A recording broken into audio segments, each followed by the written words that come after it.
নমস্কার, আমি সৌমেন দাস। আমি আপনাদের নিজস্ব এগ্রিগেট রিপোর্টার। আজ আমরা এসেছি হুগলি জেলার নারায়ণপুর গ্রামে। আমাদের সাথে আছে সন্দীপ দা, যিনি এই মরশুমে তার ধান এগ্রিগেটের মাধ্যমে বিক্রি করেছিলেন। নমস্কার দাদা। নমস্কার। আপনার নাম কি? আমার নাম সন্দীপ পাল। আচ্ছা, একটু জোরে বলবেন। আপনার বাড়ি কোথায়? আমার বাইরখন্ড হচ্ছে বাইরখন্ড পঞ্চায়েত, হরিপাল থানা, বাইরখন্ড পঞ্চায়েত, নারায়ণপুর গ্রাম।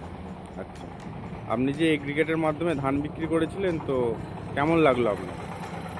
বিক্রি করলাম, টাকাটা নগদ পেয়ে গেলাম, ওটা খুব ভালো লাগলো। আচ্ছা আচ্ছা। এবং ক্যাশ এবং অ্যাকাউন্টেও দিয়েছে। কত দ্রুত পেয়েছিলেন?